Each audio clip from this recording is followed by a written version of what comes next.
अस्सलाम वालेकुम, I am Madiha Rajput.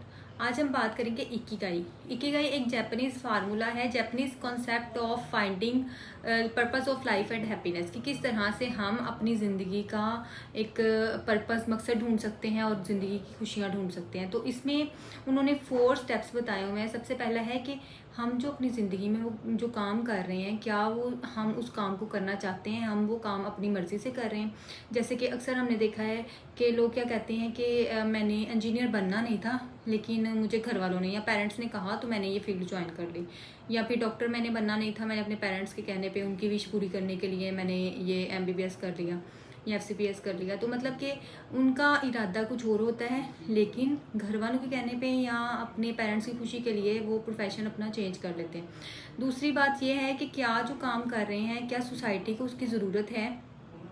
For example कि हम अब गर्मियों में सर्दियों की चीज़ें जो है उसका कोई बिज़नेस स्टार्ट कर दें। फॉर एग्ज़ाम्पल कि हम गर्मियों में ऊन का काम शुरू कर दें, तो उस टाइम उसकी डिमांड नहीं होगी। या हम विंटर्स में जो है वो हम सूप लगा के मतलब रेस्टोरेंट ओपन करें जो कि हो हमारा सूप का, तो समर्स में तो वो नहीं चलेगा ना। इसी तरह से सोसाइटी के नीड भी हो और वो काम हम अपनी खुशी से, वो काम हम अपनी मर्जी से करें, हमारे पसंद का काम हो। थर्ड है कि वो काम जो हम कर रहे हैं वो फिर हमें पे भी करे, उससे हमारी अर्निंग भी हो, जो हमारी ज़िंदगी की ज़रूरियात को पूरा करने के लिए काफ़ी हो। उसके बाद आएगा 4th पॉइंट है कि हम फिर उस काम में माहिर भी हों। तो जब ये चारों एलिमेंट मिलेंगे फिर हमारा पर्पस ऑफ लाइफ जो है वो कंप्लीट होगा, purpose of life of happiness complete होगा।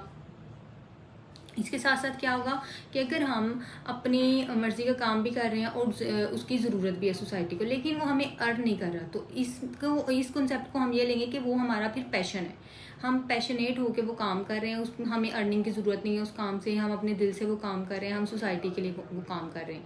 लेकिन अगर दूसरी तरफ से हम देखें कि हम उस काम का हमें अर्निंग भी हो रही है, वो काम हमें पे भी कर रहा है और हम उस काम में माहिर भी हैं, लेकिन वो सोसाइटी की नीड नहीं है या फिर वो काम हमारी पसंद नहीं है, बट हमें अर्निंग भी अच्छी हो रही है और हम उस काम में माहिर भी हैं, तो वो हमारा कहलाएगा प्रोफेशन।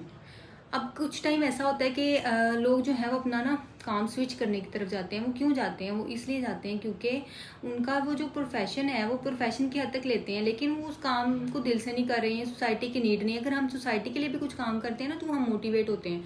हमारा मतलब अगर अच्छी वाइब्स आएंगी, किसी की हम हेल्प करेंगे तो हम वो खुश होगा और उससे हमें और ज़्यादा मोटिवेशन होती है कि हम और ज़्यादा वो काम करें।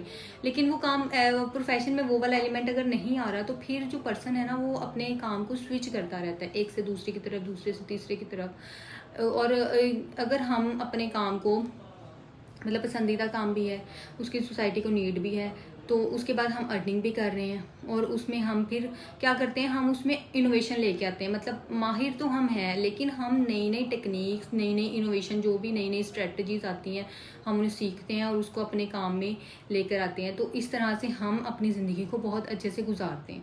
अगर हम इकिगाई के ये फार्मूले को यूज़ करते हुए अपनी लाइफ का जो पर्पस है वो ढूंढेंगे और उसके बाद फिर हम उस पर चलते हुए काम करेंगे, तो हमारी ज़िंदगी जो है वो खुशियों से भरपूर होगी और हम बहुत अच्छी और एक सेटिस्फाई जो है लाइफ वो गुजारेंगे। Thank you.